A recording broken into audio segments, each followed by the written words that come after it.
This is Movies on TV Podcast Industries with our spoiler-filled discussion on Spider-Man No Way Home. Can't believe I'm in the Sanctum Sanctorum. Neither can I. So, how did you know you were made of magic? Because my Nana says that we have it in our family, and sometimes I get these tinglings in my hands. You should talk to your physician. Peter! Hey. I'm so sorry for dragging you into this. Listen, you just gotta help me find these guys. You don't have to apologize, okay? You got us a second shot at MIT. It's fine. So, how did the bad guys get here? You screwed up a spell trying to get you into college. Wait, what? I thought did it it was with the MIT magic? lady you saved. No, that was after. Listen, let's just focus on the good news, okay? No, let's just focus on the bad news. As of now, you have detected 0 multiversal trespassers. So, get on your phones, scour the internet, and Scooby-Doo this. You're telling us what to do, even though all this is kind of your mess. You know, I know a couple of magic words myself, starting with the word please.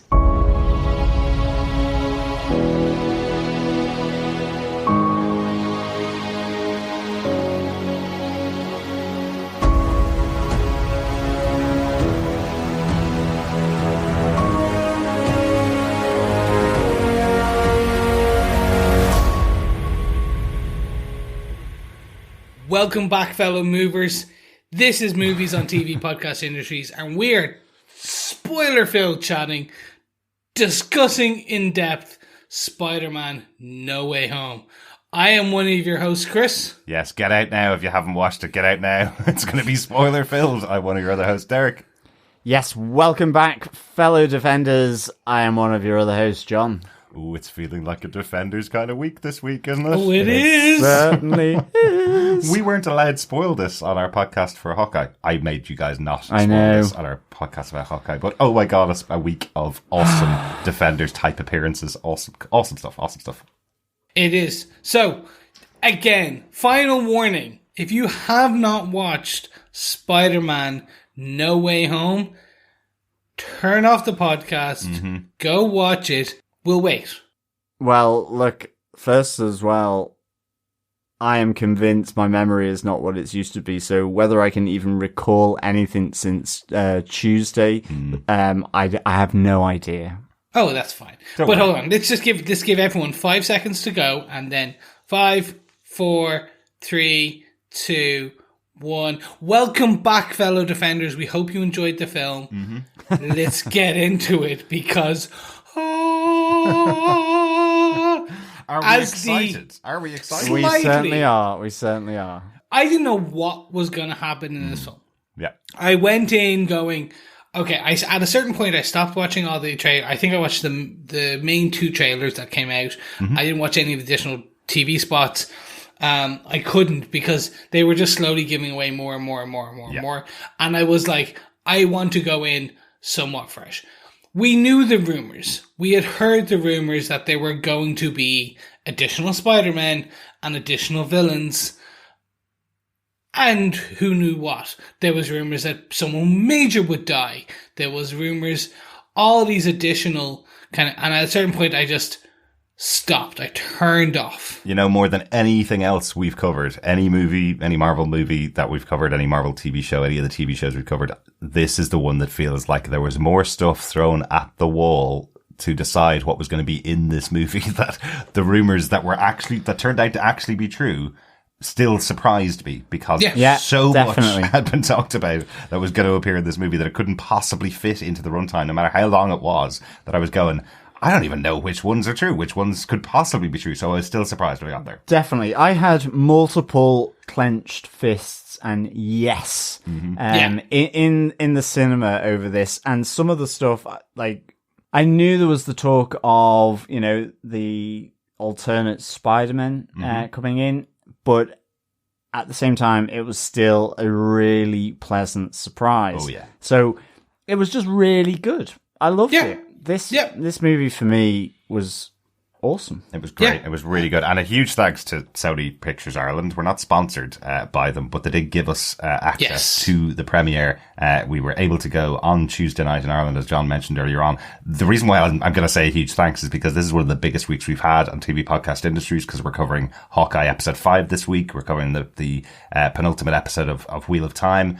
and got to go to the cinema and go see Spider-Man with all three of us, which was awesome. Yeah, that was cool. That's a massive amount of stuff, and we've also fitted in recording podcasts about each of those shows as well. So huge thanks to Sony for being able to allow us to go and see it early, and which has allowed us to do the podcast about it, basically. I had no idea how we'd be able to do that before Christmas. And so for those who are listening, we're recording on the 17th. Mm-hmm. This has been we all still have full-time jobs, plus all this other stuff, plus the podcast, plus just actually watching the content. It has been bonkers, but this one was kind of worth it. It certainly was. And one final thing, I've been doing the maths this week. Do you know this is our 100th podcast of this year? Oh, God. Yes! Yeah, there you go. I need a whiskey then, I think. I forget the pub quiz. Mm-hmm. I just need to go to the pub, I think. We are literally triple figures, folks. Triple figures. This is the first year we've hit 100 podcasts. We did 80 podcasts in 2019, 82 podcasts last year. And that was the year of the pandemic, remember? We've done 20 more podcasts in this year, in 2021, than we've done in previous years. So happy 100th podcast of 2021 and happy 628th podcast of all time for TV. It has to be more than that. 600 was last year, wasn't it? We did 600 during the middle of this year. Oh, okay. Time is a flat circle. Fellow defenders, I will be of absolutely no use on this podcast because, yes, my memory has gone bonkers. It'll be all good. But let's go test John's memory because I want to go in and talk about this film. Mm-hmm. So, before we get into the synopsis, but Derek, do you want to tell us who gave us what with this movie of Spider-Man No Way Home? Absolutely. Returning once again for his third go at Spider-Man. John Watts returns. This is the third one in this series of Spider-Man, of course. The 27th MCU movie as well. This movie was written by Chris McKenna and Eric Summers. Both had writing credits on Ant-Man and the Wasp. Both also had writing credits on the screenplay for Homecoming and were the writers on Spider-Man Far From Home. But remember, this is a large team that's involved in the Spider-Man team. So there are more writing credits, but those are the two main ones and applicable to all the Spider-Man movies. So great to have them back in here. Can I quickly just run through some of the cast for this movie as our first spoiler for what's coming up? Once again, returning the main triumvirate of this movie series. We got Tom Holland returning as Peter Parker, Zendaya wonderfully returning as MJ, and Jacob Batalon once again returning as Ned in a great role. We have Benedict Cumberbatch coming on board in here. Benedict Wong coming on board as Wong. Marissa Tomei as Aunt May. John Favreau as Happy Hogan. We have Jamie Foxx as Max Dillon or Electro.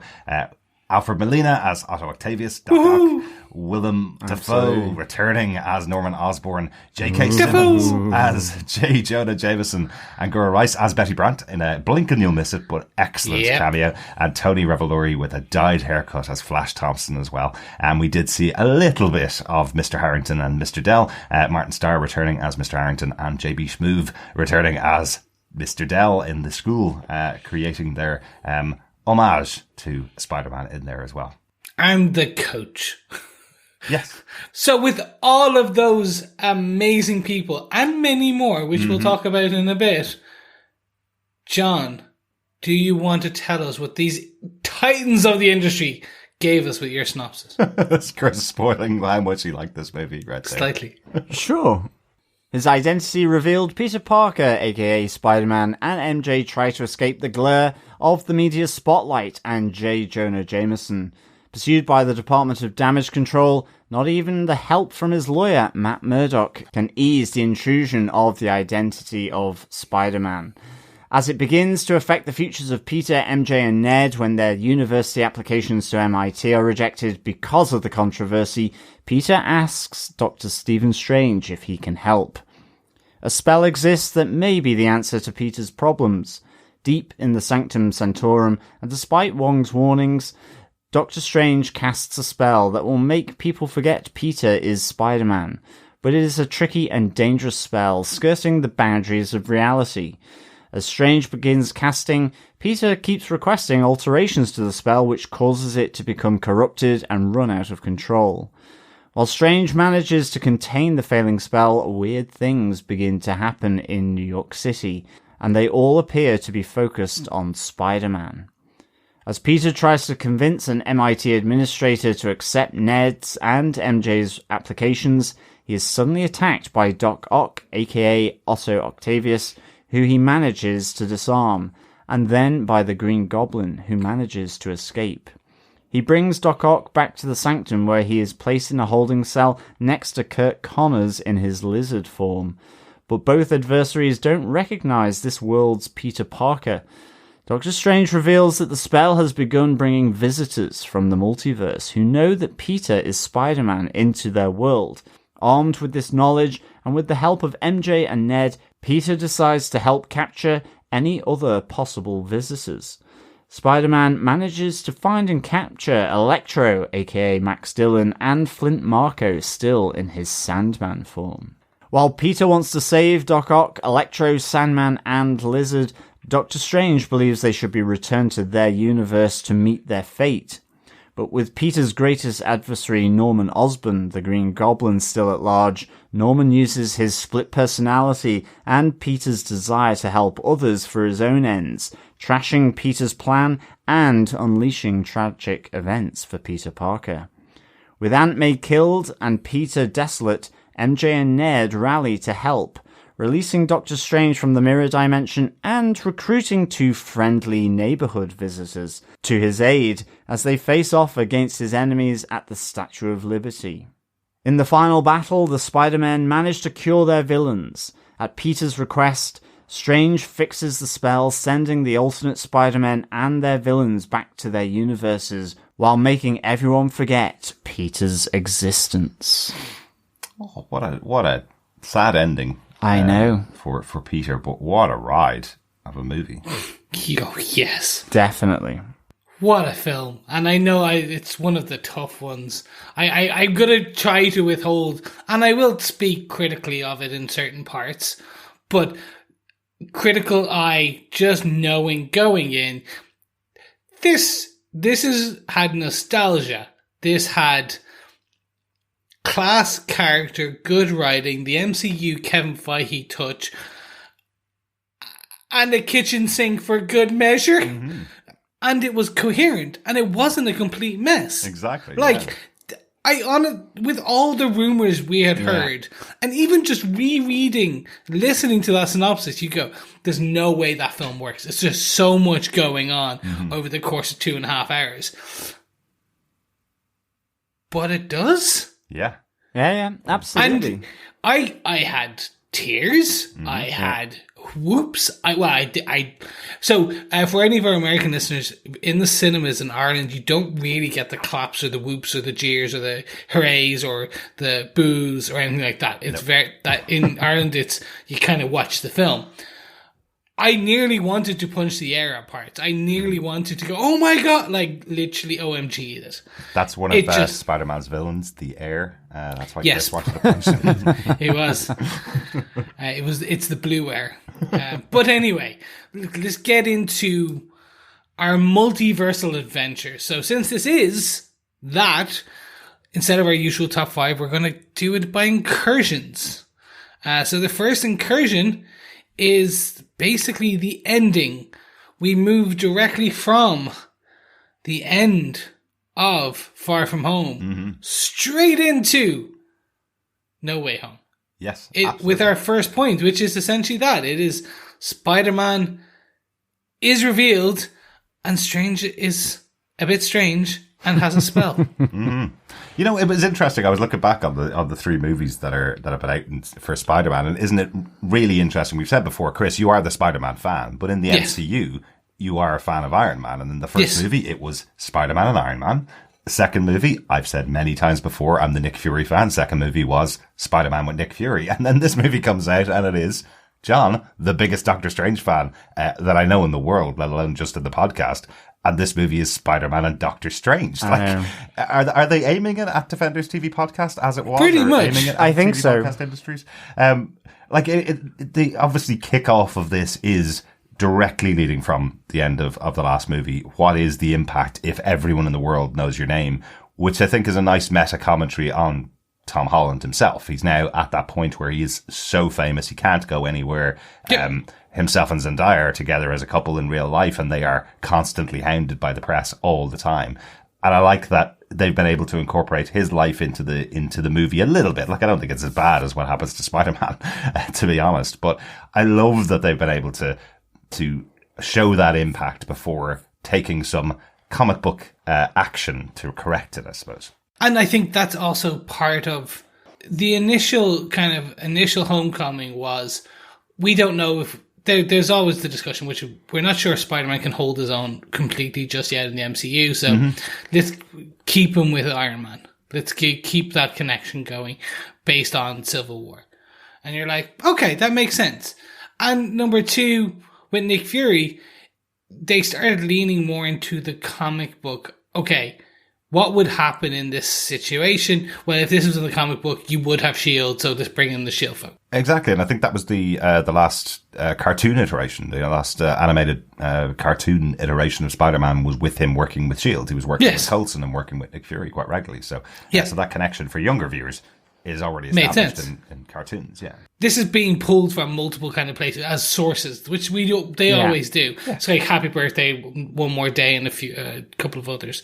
And definitely, and in those comic books, you do have Peter Parker going, this is an issue. Do you know what? I'm going to go to Strange. Do you know what? I'm going to go here. Because we have that MCU set up, and pretty sure no one was watching this film and goes, who's that guy with the cape? Mm-hmm.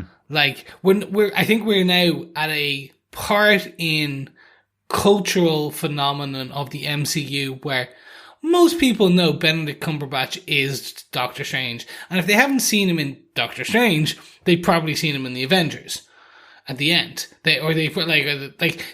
He's connected enough that people are like, oh yeah, not like, who's that guy flying through the air and why is he moving his hands? Exactly. Yeah, definitely. So now we can, and that's always been the way with comic books. Like, pretty sure, even if I did not read Strange for years, I knew who Doctor Strange was. Exactly.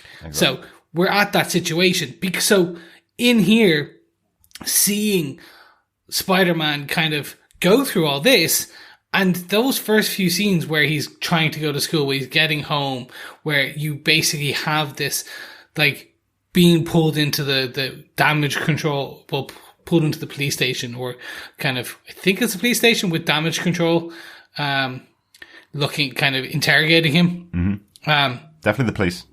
Yeah. Absolutely. And I know we saw damage control back in Homecoming. That was where they were first introduced into the MCU. But I thought they were more the construction company that fixed things up. But damage control may have expanded quite significantly. Well, that was the bit. So theoretically, damage control was always the guys that they were the government agent that came in and fixed things, and make there was a mess. They kind of clean up the mess of superhero or supervillain kind of battles and things. So this looks like they're going a bit further on the FBI, CIA kind of level of things where they're kind of interrogating and doing stuff. And remember, it's a comedy comic as well. Like that, the Damage Control comic books is total comedy. It's it is not treated as something serious to be pulled in by Damage Control. So no, and I think what we're seeing here is potentially a version of, we no longer have a S.H.I.E.L.D. in the universe. We no longer have an agency that can look into this stuff. Mm-hmm. So here is an agency that can look into this stuff. Yeah. Potentially. I think that's all they were kind of there for, really, was that it was him, it was Peter Parker being revealed as Spider-Man, and it's then the consequences of the additional element that these drones that were part of Stark Tech and ultimately were commanded by Peter Parker. Mm-hmm. So it was the damage. So I guess it's a bit like Interpol, where, I don't know, someone in London, when we need damage control to come in and deal with that, because they basically took down historical monuments, I guess, in Far From Home. Mm-hmm. So it was all kind of leading, but I mean, it's basically, it's that big moment, or continuing that moment of his reveal. We're just bringing it back to, where he goes to school, his family life with Aunt May, and I guess to some extent Happy Hogan, and all of that. Again, for me on this bit, it just felt like a continuation of the second movie to some degree. It expanded on it because it impacted MJ and Ned and all of that. Yeah. And that's what was good about it, is that because Spider-Man is that hero that wants to do good, it is about his close to home, ultimately, about his neighborhood, and these are his closest friends and his girlfriend. So it is personal for Spider-Man, but it's personal in terms of how it's affecting others, because that is who Peter Parker is, who wants to help. And so that's what really sort of grabbed me. Yeah. It was, and it affected his Aunt May. Yeah. And so I thought this was really nice. It was really true to the character. And of course, the other thing I'm going to pull from this, and I'm just going to get it off there and out there, is because it introduced us to Matt Murdock. In an MCU movie. Yep. Matt Murdock, aka Daredevil, our first Defenders TV podcast, Marvel character that we ever covered from the Marvel Netflix. And I was so happy. I so wanted to talk about it on Hawkeye with Vincent D'Onofrio's. I've been practicing. Well done. Vincent D'Onofrio's character, Kingpin, and coming in there. And this was just so much more than that. It wasn't a fuzzy grain. It was Matt Murdock, and I loved the fact that he caught the brick midair when he was around their kitchen table, and you could see Peter just looking at him kind of quizzically, and he says, "I'm a good lawyer." Fantastic. Quality. Fantastic. Loved it. One of my first big kind of clench fist yes moments of this movie. 100%. I was just like so happy. I was so excited to see Charlie Cox back in the role that he made so much his own, that Kevin Feige coming out and saying he will be our Daredevil, you'll see him sometime in the future. I just wasn't expecting it. I don't care about all the rumors. I don't care how much I said I hope he's going to be in this movie. I really was not expecting it until the moment they were brought in for interrogation. And they said, I need a lawyer. And I went, oh, please let this be Matt Murdock. It's great to have that justified. And this movie is full of things for fans. This is absolutely something that is made for people who are fans of the MCU and of Spider-Man movies. It's made for them. I'm not too sure whether, if you're not that invested in it, whether it's for you, because it is really paying off for fans to have fun. That's really what it's all about. And this is the first moment in the movie which just felt like, this is for you guys. You've hung around for 4 years looking for Daredevil season 4. Here you go. Here's Matt Murdock. He's in the MCU.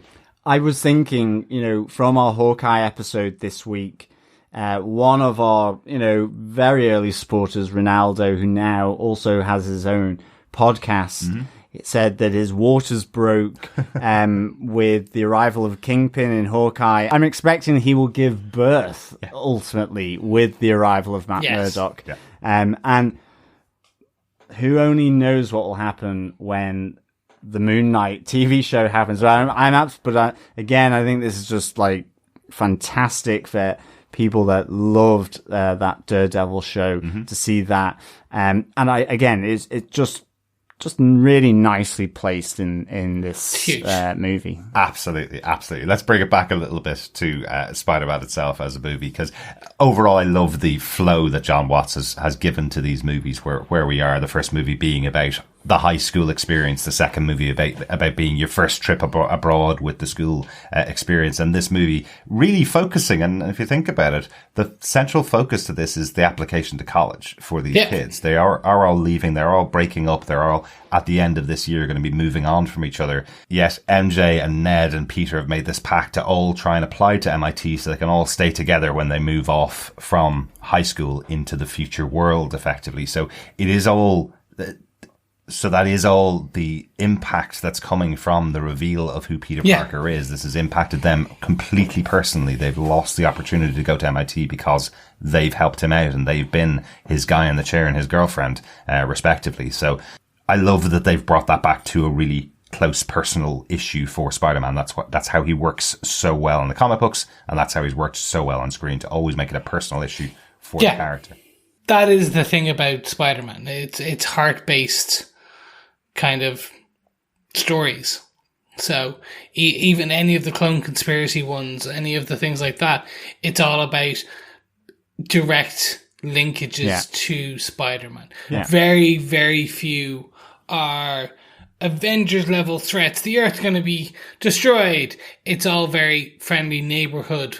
And as part of that, the neighborhood is also his family and there's connections there. So keeping this was just, it was a clever way to move the story to its own natural point. Exactly. In that they all get he ultimately is a street level hero. I mean, I know he goes to space. I know he's worked for S.H.I.E.L.D. He's gone beyond Queens in New York, but it is that element that his starting point is that street level hero, and that's what's really good here. Exactly, and not only is that the kind of impact that the reveal has had, that's also what knocks everything off its axis effectively, because him going to Doctor Strange, because he's had that relationship with him from the Avengers movies and from that experience fighting Thanos, him going to him asking for a spell to make everybody in the world forget his name.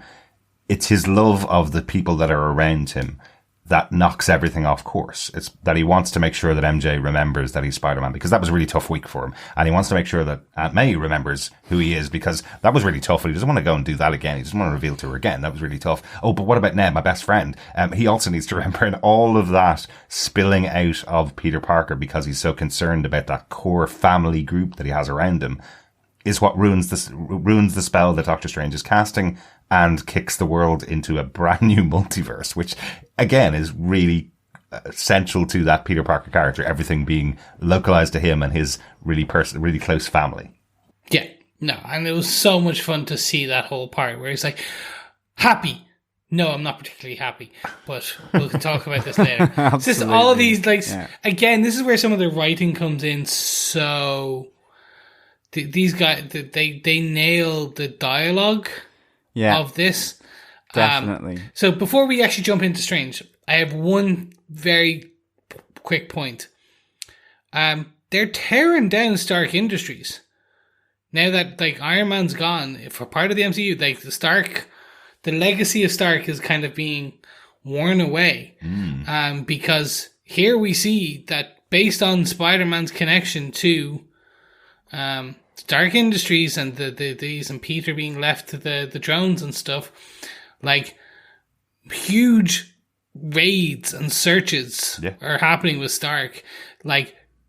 Pepper Potts doesn't do anything, doesn't state anything. Happy's pulled in with a photo as chief of security. They're pulling, and I get it. We're at a point now we need to move beyond Stark Industries, so there will be potentially a Rand Industries or another massive industries put in its place. Or, since we have Armor Wars and Ironheart as TV shows coming up, will there be a fight back to regain control of Stark Industries? Oh, there you go. That's why they're doing this. Yeah, who have some connection to the Iron Man armor, but not there you Tony go. Stark. Yeah. Okay. I was going. They're really not they're pulling, but that's why they're doing everything's going to be destroyed and sold off, and then it's on Rhodey and to go off and pull everything back. There you are. Yeah. Anyway, now let's move on to the abracadabra in the room. Or actually, I should say the abracadabra in the... Is it Mephisto? Because he fires off fire and it's just ice everywhere. It has to be Mephisto. No Mephisto's here. No. Yeah. It doesn't. I was very happy with this. And actually, the best part is they changed... From what we had seen earlier, this scene, they had changed the introduction of Stephen Strange to Spider-Man, or the reintroduction, or the introduction of this film of Stephen Strange. Absolutely. The speculation on YouTube and other podcasts and our own probably as well, when people saw the trailer and Stephen Strange was acting the way he was. I think I even said it myself that he just doesn't feel like the Stephen Strange that was in Scott Derrickson's movie or in the Avengers movie. He has a playful attitude. He's a really overconfident, arrogant kind of character, and I absolutely didn't come across in the trailers. He seemed like somebody that was pushing the boundaries against his teacher or something. The fact that they were putting that out there in the trailers just to give you an idea of why things were going wrong makes total sense. The fact that it wasn't in the final movie, and it does feel like the Stephen Strange we've seen in all the other movies is fantastic. I'm so happy that Stephen Strange still feels like Doctor Strange. Yeah, I mean, ultimately, that was a red herring. I'm really pleased they got rid of the wink, and the nudge, and they changed the conversation. I mean, ultimately, it was kind of the same, but they ultimately changed that conversation between Strange and Wong with Peter around this spell that, you've effectively got Wong saying, don't cast it. And I guess there would be an arrogance there to say, well, wink, I'm going to do it anyway. But, he won't do stuff frivolously. Yeah. So it just wouldn't make sense that. And so I'm glad that ultimately, whilst this spell was flagged as, well, you've got to be careful with it because it skirts these realities and quite dark magic. Yeah. It wasn't something that Wong said don't do. He says, I'm just not going to be around for this or to do that, because they'd used it before for other stuff. There's great, like for a party in the Sanctum. So, you kind of go... Do you remember the party in the Sanctum, Wong? No, exactly. So it was really good. Plus, then it kind of, you were wondering, what does he mean that it's Peter's fault? So you were kind of, when Strange was saying, well, it's your fault, you didn't get that sense from the trailer. But I mean, in the movie, as you would expect, it has time to breathe and you have the full thing there in front of you. And so I just loved Tom Holland kind of just interjecting all the time and saying, what about MJ? What about Ned? What about Aunt May? Yep. All this. I don't want them to forget me in this way because they're important. And you see Strange sort of having to do another new thread of the spell to take into account this, where it gets way too much information and he can't contain it. And the effect of that was just great. I love that. Yeah. And then having the rings of that spell contained in a little mirror dimension, hexagonal, it was just lovely. I thought it was really cool. The other thing I really want to say on this is I am absolutely delighted that Wong is the Sorcerer Supreme. Oh yes, big reveal. That is a big confirmation. That is massive, and I think it's really, really important because I love Stephen Strange, and I think it shows a great evolution of the character to have Wong as the Sorcerer Supreme, because he deserves to be that. Absolutely. And that was, to me, just beautiful and so understated, but so impactful for me. So hats off that they've done that for me. And I really want to see a Wong movie, quite frankly. I think that would be cool. Yeah, absolutely. Wong's cool. Awesome. Like Grills is cool, but Wong is cool. If you've listened to our Hawkeye podcast, you'll know what I mean. That's true. If you haven't, you may not. Yeah. If not, go and listen to it. Yeah, but this pretty much leads directly into incursion number 2. This spell that's been cast by Doctor Strange and going completely off course leads into our villains. For this movie, how they get over from one side of the multiverse to another. Do you want to talk about the villains that have been pulled in, Chris? These are the big villains that we've seen in previous Spider-Man movie. This was it was such a clever way of doing it. So where everything's fine, and it's basically Strange goes, I'm assuming you spoke to the college first. And it was like, no, I didn't know I could do that. I know. My boy, go. So we do You've see- asked me to do this spell and you haven't even picked up the phone. Oh my god. I love that again. It just speaks to Peter not knowing that as an adult you can actually just call up other adults and go, "How about you reconsider me?" You know, Yeah. You know, you're an adult now. You can make those decisions. Let's talk about this like adults. And that leads to the bridge. Basically, well, it leads to him calling Flash, him having to agree that he is Flash's best friend. A couple of bits of swinging around, and he tells him that the college missions point of contact, the person is on her way back to the airport. So he swings out to the bridge, and upon getting there and introducing this woman and kind of having a quick discussion, and very Peter, like, before she even could say anything, he just launches into his tirade of why this is important, and oh my god, blah, blah, blah. We see his Spidey tingle. Mm-hmm. I still hate they call it that, but the Peter anyway. tingle, it's great. The Peter tingle. What would you call it, Chris? Spider sense. Exactly. It always will be Spider sense. But it's Doc Ock. Alfred Molina, ladies and gentlemen. Slightly de-aged. Oh yeah. Oh yeah. Like, properly. And at points throughout the film, better than others. Yeah, I'm not sure whether he left his house in England, to be honest. There's nothing wrong with the de-aging and the CGI, but I'm not sure whether Alfred Molina was ever actually honestly, in it was, anything other than sitting in his chair at home and his face was put onto a CGI model. But it worked really well. It did. And it did, like... I didn't get that at all, Really? but anyway, Really? there we go. Because he even had the comic accurate haircut, and I'm not sure whether Alfred Molina would have had that allowed haircut. them to do that. Yeah. No, they definitely pulled it in. But we do get this quite intense, fun battle. Mm-hmm. And we get essentially the octopus arms pulling in the nanotech from the suit, the advanced suit, and merging with the nanotech, allowing Peter to essentially take over and take control of the arms. Disarm.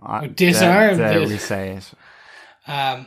Very, very cool. Yeah. It's a nice way. And allowing a very cocky Peter to literally go, well, I've got this. You can't do that. Absolutely. And like basically gets the MIT bit overturned, which is a success. The woman says, "You're a hero, Peter. We're going to reconsider this. I will make everyone reconsider this, and your friends. Like, you are going to MIT." And then a fellow scientist, if you will, Yeah. turns up. None other than William Dafoe. We knew this was coming. We had seen the pumpkin bomb roll across the bridge in previous trailers. But that introduction...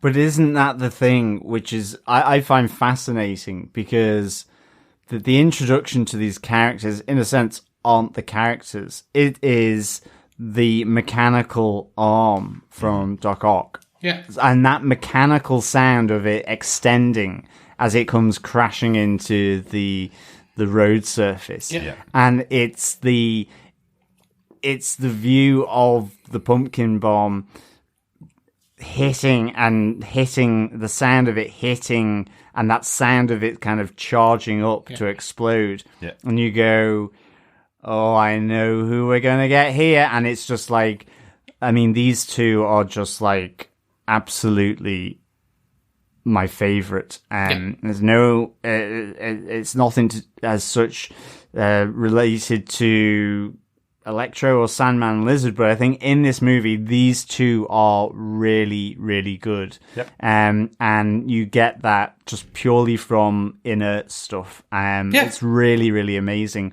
I love it. That nostalgia is powerful, man. Definitely. And I mean, it's a real shame actually that the Lizard was as the Lizard in that form, because I didn't get the voice actually, because it didn't even sound like Rhys Ifans from the Amazing Spider-Man movies. Yeah. And I was thinking, oh, have they got him back? And ultimately they had when he was cured. But I kind of wish they had him phasing between being Kurt and the Lizard. And the same with Sandman, because it was simply him as the Sandman. Yeah. Yeah. And it was a shame that because it felt like, I mean, and it's an interesting choice, isn't it? Because it's like, I guess it's cheaper now to do CGI of a sand person and a lizard person than have the actors on screen for that time. I'm guessing that's the choice of it, because I would have thought the opposite thing. But I don't think that's the choice. I think simply, look, we will be completely honest. We're movie fans or MCU fans and Spider-Man fans. I think it's pretty clear for most fans. The number one Spider-Man live-action movie is Spider-Man 2. Alfred Molina's performance as Doc Ock is pretty much up there as one of the best villain performances in all of the MCU, and definitely in Spider-Man. Yeah. And then I think Willem Dafoe playing the most iconic of Spider-Man villains is definitely up there as your other choice. You either like one of those two as your lead one. The Amazing Spider-Man movies, we'll talk about them a little bit more as we get through the podcast, obviously, but the Amazing Spider-Man movies are a bit maligned. With Andrew Garfield's Spider-Man, they're a little bit more maligned. People didn't like them as much as Tobey Maguire's Spider-Man movies. So your lead villain in the first Amazing Spider-Man was Lizard. So of course he's going to appear in here in some form, but not as well known, I suppose. And then Electro was lead villain in Amazing Spider-Man 2. So he's going to appear in there. Sandman in the most maligned of, I think, all five of them in Spider-Man 3. He was the kind of lead villain until Venom turned up in that movie as well, and the other 25 villains that were in that movie. But that's the kind of order of preference, I suppose, for Spider-Man fans. They're the ones that people want to see on screen. You want to see Willem Dafoe back in Green Goblin. You want to see Alfred Molina back as Doc Ock. And then everybody else is great. But what they did with Electro in this movie, giving Jamie Foxx the role that they gave him in this movie, is also fantastic. Yeah. I love that they gave him so much more to do. And everybody, really. I know you're saying a lot of it was CGI for Sandman and Lizard, but everybody got their moment and everybody got something really good to do and a reason to be there. It wasn't that they just went, here's every single villain, let's stick them on screen. They gave everybody something really interesting. No, that's not what I was saying. It was, I wanted the actor to be on the screen as well, to recognize theirs. I didn't think it detracted, because you're right. Sandman, had a lot in here, certainly with the sort of the capture of Electro. You have Sandman here. It was more actually Lizard that probably got the rawest deal in terms of having been captured by Strange and put in the holding cell basically merged in with the cell walls, because he's green and they were kind of like grey. So I love there's even the joke in there from MJ and Ned going, I thought he was a dinosaur. Yeah. They haven't even investigated who this character is at all. But that was the great thing about it, because, we say things like much maligned and what have you, but isn't it great? It's like, it's refreshing that the tongue-in-cheek element that Ned brings, and with MJ and with Tom Holland as Peter Parker here. They had the running joke with the names around Doc Ock and Otto Octavius, where they do the little snigger. And it actually, to me, we say much maligned, but this then, it just felt like it brought them into the circle of love, dare I say it. And I think that goes with probably when we talk about Incursion 3. So I really like this. And I have to say, Green Goblin was just perfect for me here. I think William Dafoe doing the split personality of Norman Osborn, and just how that played out in this movie, how significant it was. Because, I think there is a point with me where I was like, it's not that I wasn't liking the movie, but there was something where I was like, I'm not really connecting just yet. And I think with everything that happened with the introduction with the characters, and in particular with William Dafoe squirming his way into the affections of Aunt May, and what then transpires, and how ultimately ruthless this villain of Spider-Man's is, was just perfect. Absolutely. And the whole scene in the apartment where, because Peter is trying to cure them as well. Again, really, to me, that felt really true to Peter's character and Spider-Man's character. I like that it caused the tension with Doctor Strange. You get the astral plane thing, which is just, I'll never tire of that. The Mirrorverse. You have the Mirrorverse. You have all the bendy skyscrapers and everything that Scott Derrickson introduced in Doctor Strange. It was a real nice kind of ride as well. Absolutely. Because at the time that the trailers were all thinking, oh, is this evil Doctor Strange, or whatever. And so it was just really good. But I thought it all linked so nicely together. Yeah, absolutely. Absolutely. Yeah, no, for me, everything about these villains, the introductions, the rationale, and the performances. Molina, Defoe, and to a lesser extent, like the rest of them.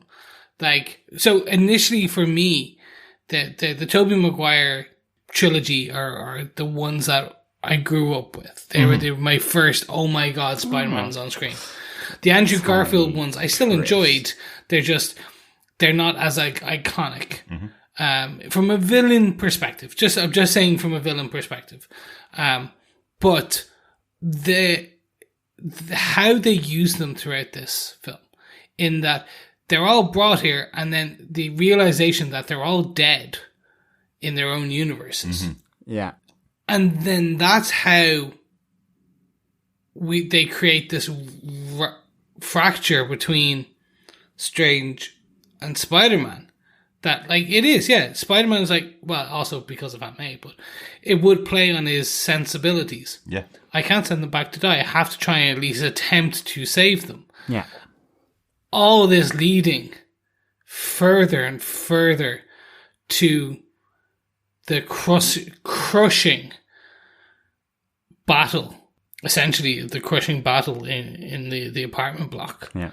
Which, for me, this was a moment I was never expecting. Yeah, absolutely. It was one of the first times I've seen Aunt May die on screen.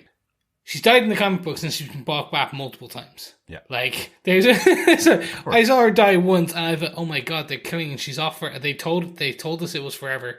No one dies in comic books forever anymore. But on this lead, I was like, they're never going to do it. They're not going to kill Melissa Tomei. They're not good. Like, she's their Aunt May, and they're gonna keep her there as this additional grounding rod for Peter. Yeah. Like, they'll figure something out. If anyone, I thought Ned was a gunner. I thought it was Ned. Or if they were gonna kill MJ and introduce Gwen. Yeah, couldn't do it. No, couldn't do it. So when you get to this, and you get this beautiful battle, like, in that fight scene, like, between Goblin and Electro and Doc Ock, curing Doc Ock, and everything in between, all of these for great, like, just this whole second act culminating with the death of Aunt May. And the iteration of the origin of with great power comes great responsibility. Coming from Aunt May in that, but us hearing the birth of that from how that happens, and also then playing back later to finding out, that was also probably something that she had heard from Uncle Ben maybe previously. Yeah. All of these things just crushing who Peter is. Because by the end of this film, Peter Parker is not the man he was at the beginning of this film. Not at Well, all. that's And it. never will be. That's it. Whatever about the Stark Industries kind of being gradually picked apart. This was the picking apart of Peter Parker.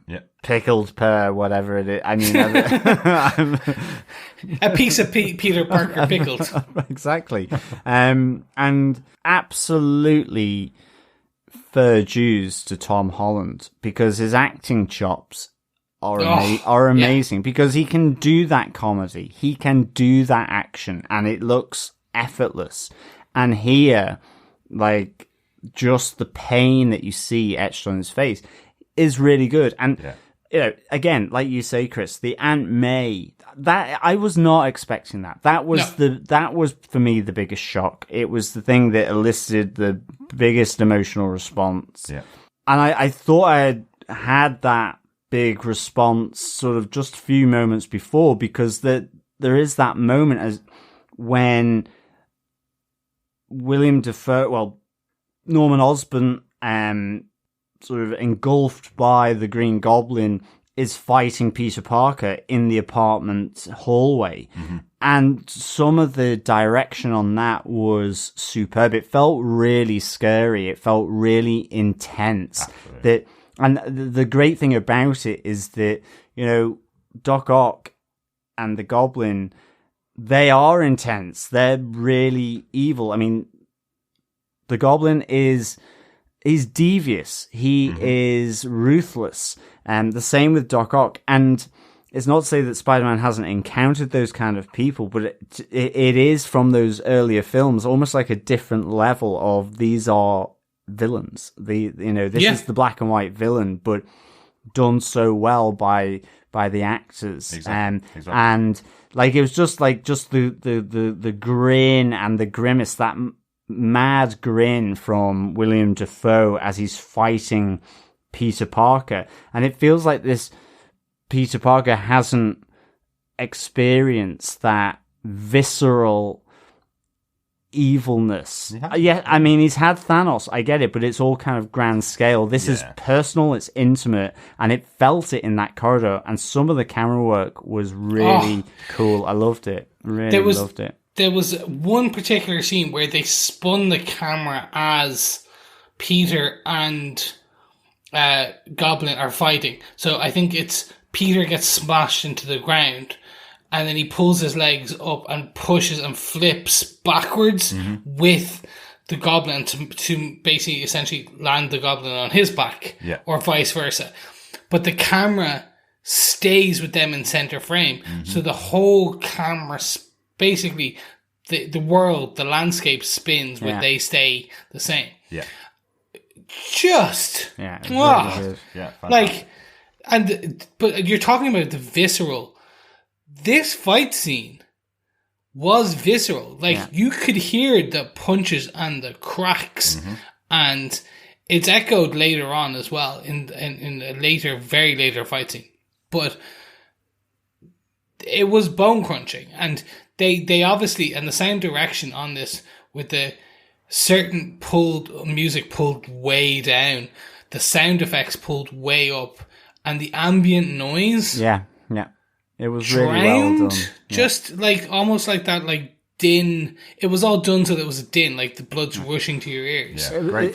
Yeah, it almost had the same effect as Saving Private Ryan on the beach. It was kind of where they moved in and out of the ambient background noise to the sound of the fight to what they were saying. And it sort of felt muffled, but at the same time, really intense sound. It was phenomenally good. Yeah, exactly. And that's really to do with how many films have been filmed since these characters appeared before in Spider-Man movies, how many great movies have been done, and how the contribution of the MCU to cinema over the last 20 years since those movies were done allows you to give Willem Dafoe these amazing moments in an MCU movie. You know, he's playing the role again, but completely differently, still keeping the essence of the character, but still being really scary in this movie. Really, really good.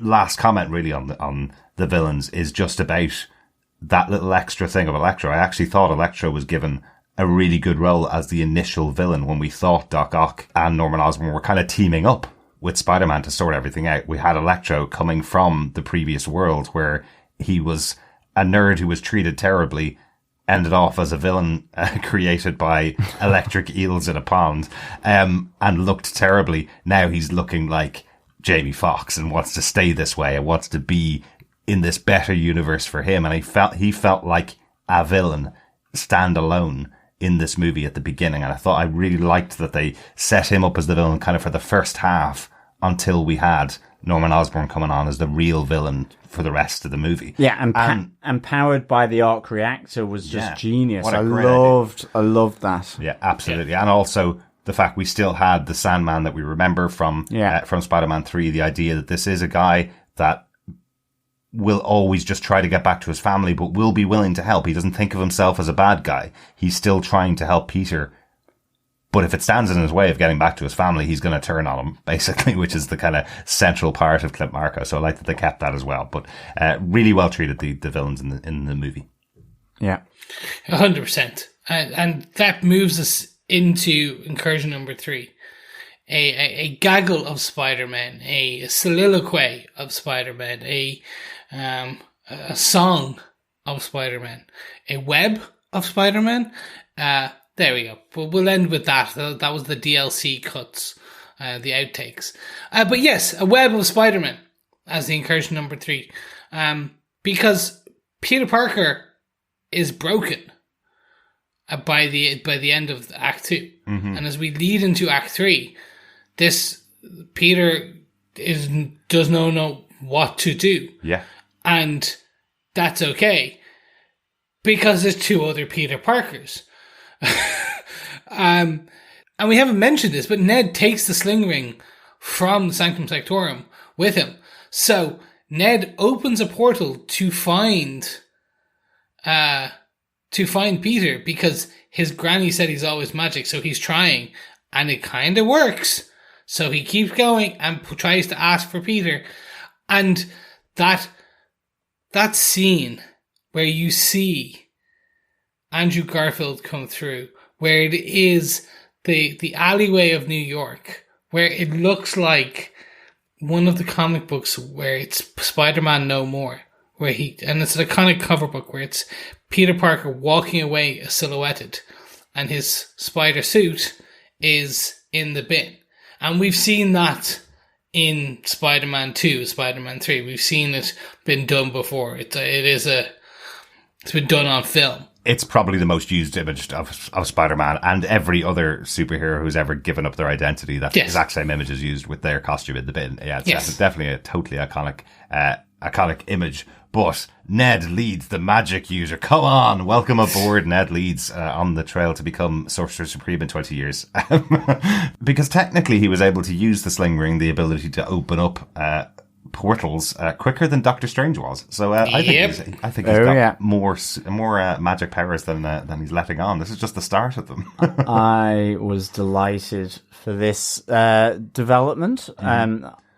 Love Ned, and I'm so glad that he can pull a rabbit out of a hat and use the sling ring. It's a Spider-Man from another universe. He can sling a spell. Yeah, it's really, really good. Although Ned does say to Peter Parker, I won't become one of your villains. Mm-hmm. And you're just like going, oh, is that too on the nose? Maybe he will. Mm-hmm. I hope he doesn't. But I would love to see Ned be a significant magic user. 100%. Mm-hmm. But like they focused a bit strangely on his granny's green cloak that she was sewing, and then there was a load of knives on and kind of swords on the wall. So there is something. I'm sure someone's going to find that Easter egg and who his granny is, some spellcaster from the Marvel universe. Maybe, or just a sword thrower, I guess. Or a sword thrower. She could be a sword swallower. Who knows? We're not going to just limit her to do what she does with the swords. But based on that, which is very cool, and I'm glad, we find that both Spider-Men have been in the universe. They were pulled in at the same time, or around the same time as the other villains, and have been wandering looking for Peter, being just their spidey sense telling them he needs them. And basically, we get the introduction of Andrew as Peter Parker, and the very fun, can you go get that web in the corner? Very fun, Very fun introductions. Yeah. All of that just culminating, and then Toby coming in. Like, this for me was just... It was, brilliant. It was so well done. Yeah. And it's just, they could have done it so worse. Like, it could have been campy. It could have been, like, just... I don't know. This was just I think the best way to put it had a bit of comedic elements. It also had that heart, which you expect from the Ned and MJ scenes. And then just also you got reintroduced to those two characters, or the two characters of those Spider-Men, and you remember why Andrew Garfield was the way he was, because he has that kind of a bit of a cool Spider-Man. He was still a nerd and a geek and a scientist, but he was always that kind of slightly cooler kind of Peter Parker.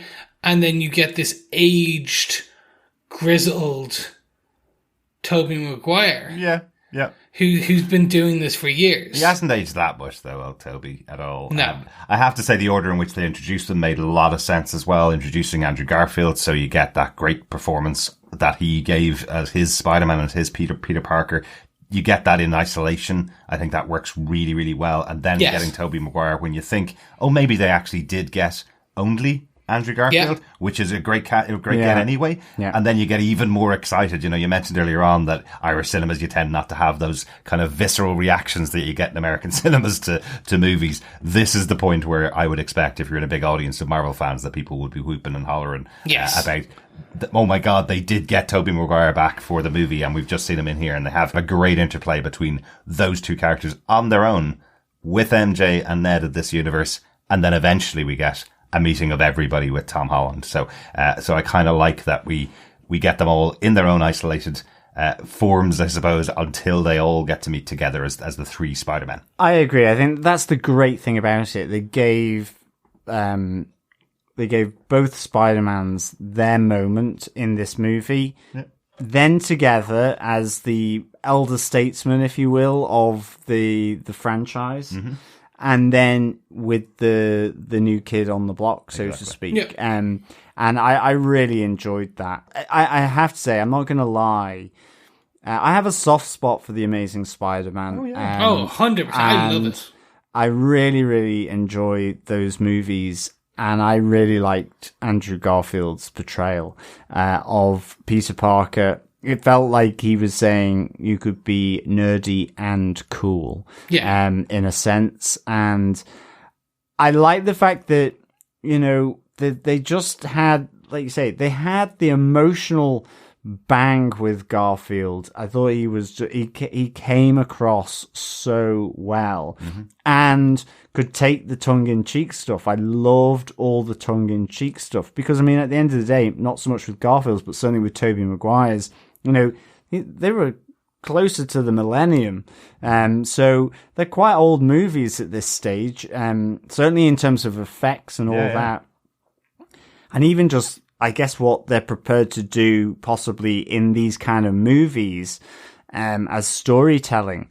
And I just loved that these guys were up for the tongue-in-cheek aspects, but not to compromise what they did. And in fact, actually, probably just to help magnify it even more. And I was like, fair dues. I loved, I have to say, dare I say it, with the gasp of Aunt May's death, which I thought was massive. Mm-hmm. The introduction of Andrew Garfield for me was the next big, like, sort of massive thing for me. Yeah. If not on a par, I think this guy's pretty amazing. Well, exactly. That's how they crafted this movie so well. You have that gasp of the death of Aunt May, and you get that kind of feeling of, oh wow, okay, we've got the two Spider-Man coming back in here into this movie. It's that lovely build back up you need to have in a movie when you've just lost a major character that's supposed to affect you considerably. I will say I'm not a fan of the Amazing Spider-Man movies, but Andrew Garfield was never the reason for that. Andrew Garfield is a great Spider-Man. He's a great actor. Really enjoyed him in those movies. Enjoyed the villain actors as well. Everybody that played the villains, they're just really bad movies. They're pretty much a bit of a mess in comparison to some of the other movies we watch in the MCU. For me, and that's just my no. There's definitely script. There's definitely script and narrative issues in the films, but it's definitely not Andrew Garfield. He is not the reason, and they really do give him a great opportunity in this movie to talk about his character and his version, his portrayal of him. You know, I kind of think at this point, Spider-Man is getting onto the side of Doctor Who, like we have over here in Europe, Doctor Who, with many, many people giving their takes on the character. This is a way in the US of having Spider-Man played by multiple characters, in the same way that Into the Spider-Verse is many, many versions of different Peter Parkers and how they approach it. Here we get some great moments with Andrew Garfield talking about his version of the character, with Tom Holland even talking about his version of the character, and of course with Tobey Maguire talking about his version of the character, and why they're all different and why they all approach life in a different way. And if none of our listeners have ever watched Doctor Who, there's a fantastic one, was The Day of the Doctor, where you had multiple Doctor Who's all meeting in one spot. It's their big anniversary episode every decade. They have one that meets up as many of the Doctors that they get together at the same time. And there was one where it was brilliant. It was David Tennant, Matt Smith, and John Hurt as 3 Doctors of all different styles. Still Doctor Who. Yeah. Absolutely loved it. Anyway, moving on, because you talked about, we had the crushing defeat of Aunt May. We had this woohoo moment with the introduction of the Spider-Man. And when they go to find Peter, this is the bit where my heart just started to snap and then was slowly just stitched together with this beautiful dialogue where you have basically Tom Holland's Peter Parker like embraced by Ned and MJ, and we get this introduction. You get that scene. You get that glimpse of just the 2 Spider-Men up on top of the tower and jumping down. Yeah. It was just so cool. Good. And then this back and forth on with great power was back and forth on that, because Andrew Garfield couldn't save his Gwen Stacy. He's been led down a path of vengeance and anger, and he's been going on, and he's an angry Spider-Man, and he's vicious. Exactly. And you get Tobey Maguire talking about his Uncle Ben death. Yeah. And how he still killed that man. The man still died. Yeah. And you get all this back and forth on this, and you get how these different versions and narratives and designs of the stories of the Spider-Man origin, and how then they to a degree, we always joked we've never seen Spider-Man or Tom Holland Spider-Man. We haven't seen his origin. We don't need to, because these 3 films are his origin now, because they are the breadth of his learning to become what at the end of this film is Spider-Man. Like, exactly. He is that.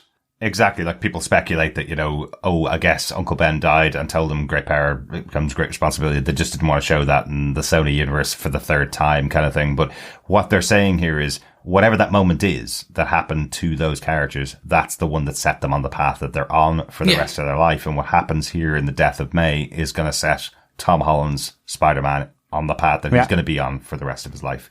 I thought it was really interesting. You mentioned it there, but I thought it was really interesting that Garfield's version of Peter Parker is saying the death of Gwen Stacy is what set him on his path. Yes, he lost Uncle Ben in the same way, and that was a traumatic moment for him, but the loss of Gwen Stacy was something that pushed him even further down the path that he went on. So I thought that was a really interesting way of telling his story slightly differently than what we may have thought of watching those movies. Andrew Garfield is given so many great emotional moments throughout the rest of the movie here. I think he's really well served by the script. Yeah. There's a lot of love for him and a lot of love for all of the characters, but I think he's given some great moments. Yeah, definitely. The movie from here on, and I'm really pleased about that. To be honest, I think he deserves it, and so does Tobey Maguire. I mean, I think he was really good. The only thing with Tobey Maguire, it just felt like since Spider-Man 3, he somehow hadn't been in front of a camera since then. I don't know what it was, but that was how he did Spider-Man, actually. So it's probably just that. It's more the recollection, I guess. And I was also just surprised potentially we didn't get more. I was half expecting Miles at one stage because of having Andrew Garfield's and Tobey Maguire's. I thought they were going to kind of introduce Miles Morales, to be honest. I guess fantastic. There's rights elements, but nonetheless, I thought him. There's Ben Reilly as well. So I was thinking, were they going to stop with this? But I'm actually glad they kept it to that core 3. Exactly. Yeah. Exactly. Like we mentioned the kind of meta commentary of Tom Holland becoming a really famous person in the world, coming out of, being in stage plays. He was in Billy Elliot on the West End and then became Spider-Man and has exploded across the world. That's kind of the meta commentary on his Spider-Man. I really liked that they incorporated Andrew Garfield's experience, which was he was a massive fanatic. He absolutely loved Spider-Man. He turned up dressed as Spider-Man at some comic conventions, kind of showing off how much he loved the character. And unfortunately, just due to how much pressure was on the character and how much pressure Sony were putting on him at the time, it ended off not being a great experience for him. And that's how his character feels in this movie. It feels like he doesn't have the excitement and joy of being Spider-Man. And I feel like he comes out of the movie with a bit more of that excitement and joy, taking that on board from Tom Holland. And I kind of like that they incorporated that in the story. It's a tough thing to stick some real life experience into a movie, isn't it? But I think they did a really good job on that. And I know we did joke really about Tobey Maguire feeling like he hasn't acted in a while because of his version of Peter Parker here. But that actually plays in quite well with the experience that Tobey Maguire has had. He's very well remembered for that character, but he's been in Oscar-nominated movies after Spider-Man. He's had a career after Spider-Man. But that's all he's really remembered for. That was his time in the marquee cinema, let's say. Yeah, back exactly. In the day. And he has moved on. He has done other work since then. But I think it works for his character to be someone that feels like they haven't been on screen. So that's the kind of meta piece they feel like they've built into his character in the movie. But absolutely love this and love the idea of having it just kept to those 3.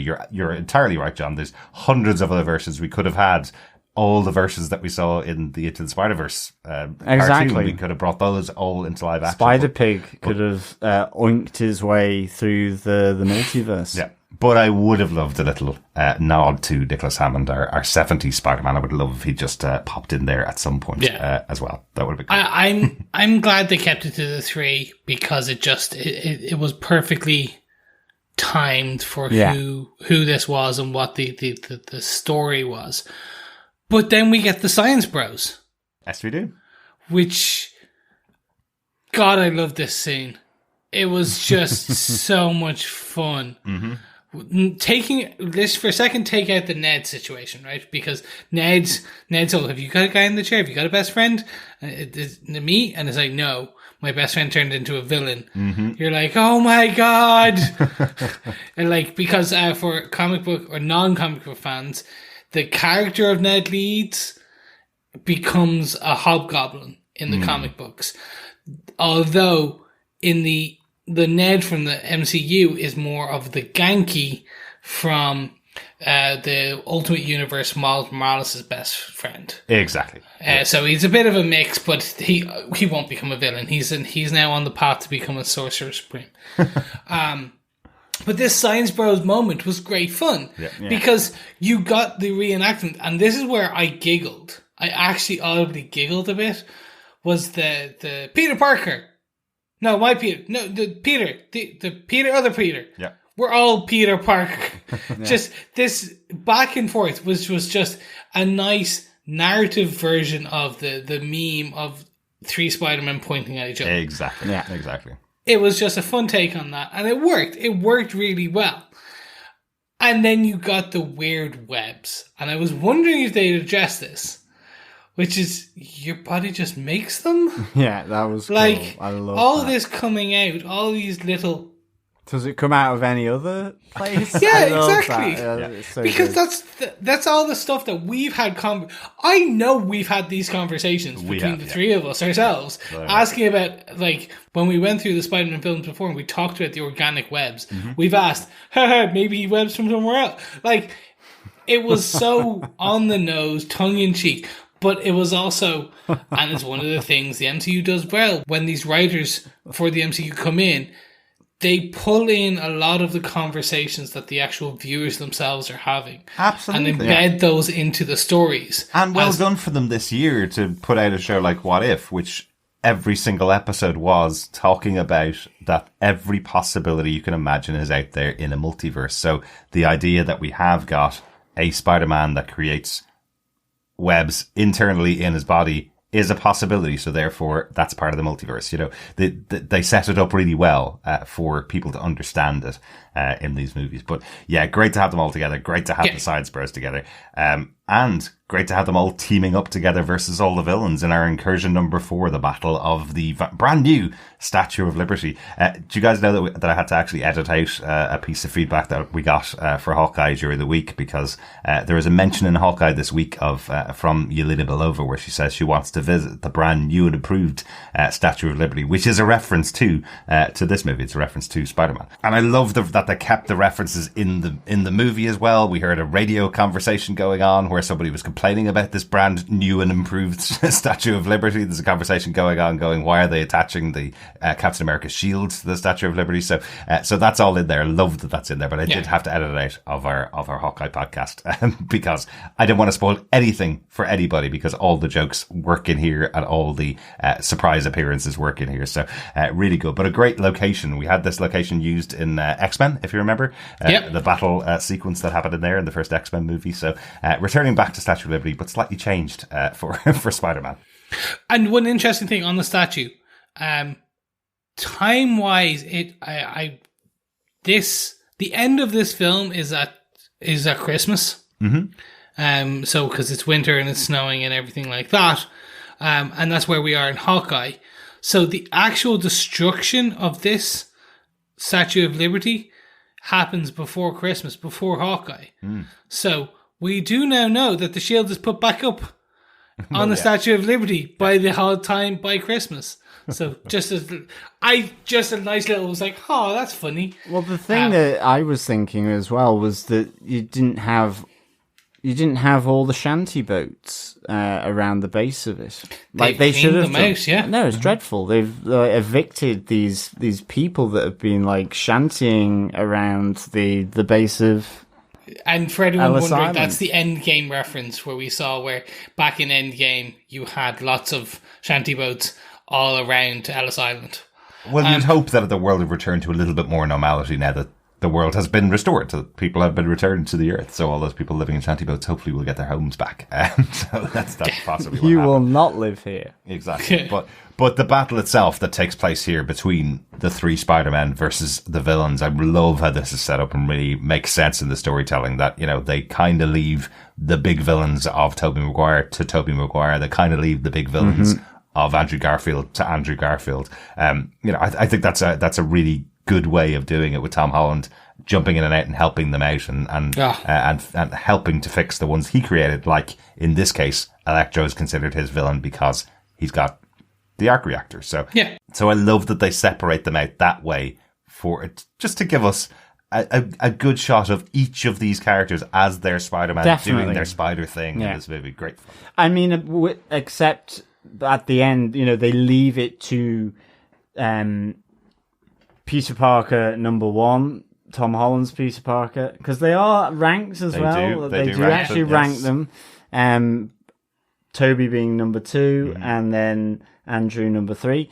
But that because of Norman Osborn, Green Goblin, killing Aunt May, that it is left to this universe's Spider-Man to deal with the Green Goblin. And I really enjoyed that because, again, it's back to the point of seeing Tom Holland, just how visceral, desolate he was and how he portrayed that.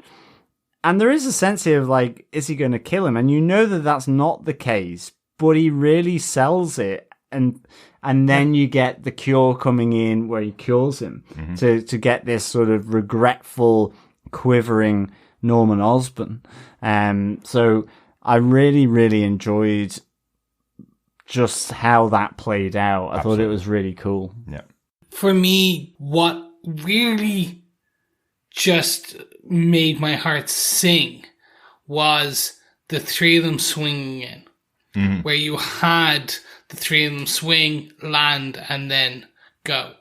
And it was just all of them in there, their versions of their iconic poses. Absolutely. From the comic books, from the films.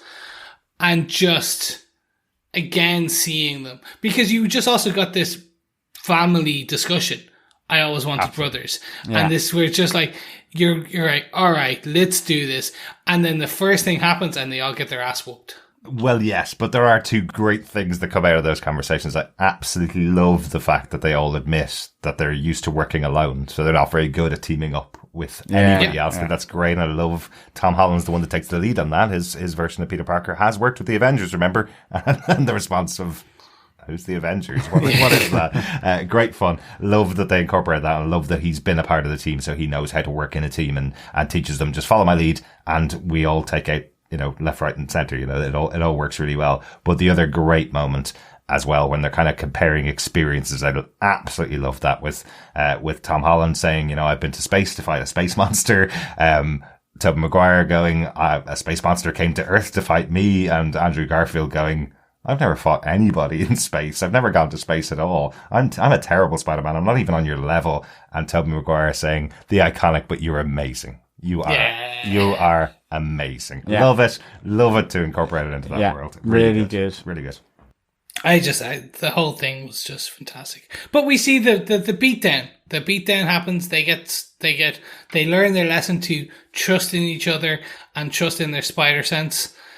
Everything starts to work together. We see Ned come in. We see MJ come in. The plan kind of starts to work, and it does work then. And the reintroduction of Doctor Strange. And then it's all going stuck great. In the mirror dimension for hours and days on end. Hanging upside down. I did like how Peter managed to essentially use math to stop Doctor Strange. Yeah, that was fun. Pretty cool, actually. Yeah. That was a nice nerdy thing to do. Yeah, I love. It's like, oh my god, it's just geometry. Yeah, exactly. But it kind of all culminates in the end battle, which is Green Goblin. Mm-hmm. Yeah. And it won't happen. This is the one where Tom Holland should get at least an Oscar nom, Academy Award nom, for his role as Peter Parker. It won't happen, but you can see the emotion and the That's not going to happen. John's still laughing because he knows Academy members do not sit through 15 minutes of genre movies. There's no way they would get it will never. It will never happen. But because the overall just intensity and passion and emotion on Tom Holland's face as he beats down Willem Dafoe. And on top of that, then the sound as the cracks. Mm-hmm. Yeah. And just the choice of the angles, because it's all...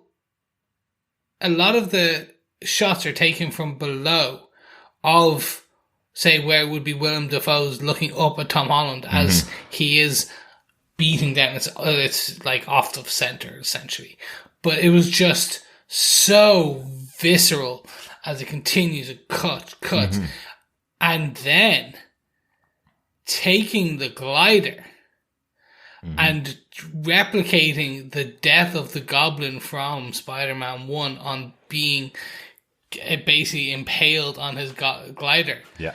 Taking that as well, and then seeing Maguire step in. Yeah. Just this again for me, it was just... guys, I know I'm going to continue just kind of... Gushing on this film, because it was just that. It was seeing, Toby going, no, you can't do this. You can't take that next step. You can't take a life. Exactly. And it's not just, of course, a reference to Spider-Man 1. That's how Aunt May was killed, was because the glider hit her. So he is using the weapon that killed Aunt May to try and kill Green Goblin. It would have pushed him over the edge. But yeah, you're right. That is it's a great moment, a great ending to all of these battles. And Doctor Strange coming back, to this world to basically close down everything and send all of them back to their respective multiverses is how the big CGI extravaganza ends, let's say, at the end of this movie. I love how much Stephen Strange cares for Peter Parker. I love that that's incorporated into the movie. He's considered to be, as we've always said, a very arrogant kind of character that doesn't have very many friends. But I love that they did incorporate the respect he has for Peter Parker for doing what he does. Well, that's it. I mean, I think it's... what's really nice here at the end is with between Stephen and Peter is that you had the running joke of him saying, Peter calling him sir, and he goes, no, call me Stephen. And it's like, no, that sounds strange. And Peter calls him sir again. And it's in this moment, despite the fact that he's been locked away in a mirror dimension for quite a while, because of math. He comes here and he says, you have Peter saying, sir, and he's like, no, call me Stephen. It still sounds a little strange, but call me Stephen. And I think this is that point where you probably have that closer relationship. Well, yeah. That you would have seen in the animation, for example, and you would have gotten from the comics and so on. But I think this is, for me, it's just, I'm always like so happy when I see these two characters together because they're both, Doctor Strange, my favorite, but Spider-Man, is absolutely up there. I love it. It really just reminds me of just how phenomenal Ditko was. And to effectively, these two characters, in effect, are kind of like both extremes of the spectrum in many respects, in terms of age, in terms of, one's a medical doctor, one's a school student, but they both have this idea of learning and all this kind of stuff that kind of is where they go, because Tom Holland is that personal guy. It is that Stephen is much more detached, but they kind of come together because they deal in the neighborhoods, and they're both people that are looking to learn about themselves, and having that little moment on top of the Statue of Liberty really just felt like it brought that connection together for these two Ditko characters. I really, really loved it, actually.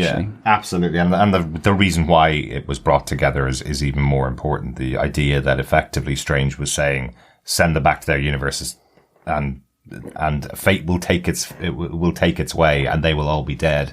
But the fact that Peter chose to save them, to use his knowledge and the knowledge of everybody else around him to save all of these people who had this terrible end through no fault of their own, through falling into a vat of eels, for example, or getting sprayed in the face by a gas.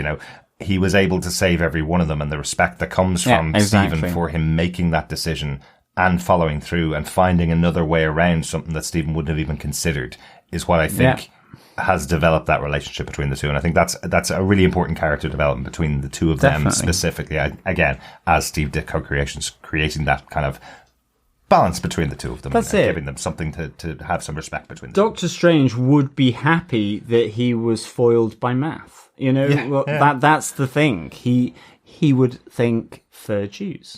It was really nice. Yeah. Really the other thing that very much defines these two characters is the growth through personal sacrifice. Mm-hmm. Yeah.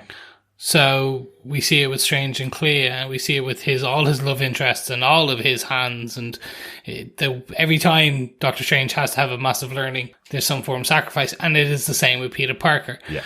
And it is solidified in this last few minutes of this film. Yeah. Like the decision of Peter Parker, Tom Holland, do it. Everyone must forget Peter Parker. Peter Parker is no more by the end of this. And that taking that choice is just... If you had have asked me on an ending and gave me a multiple choice, this would have been always the last one I would have chose. And because the odds, you're essentially wiping Peter Parker from the MCU. Mm-hmm.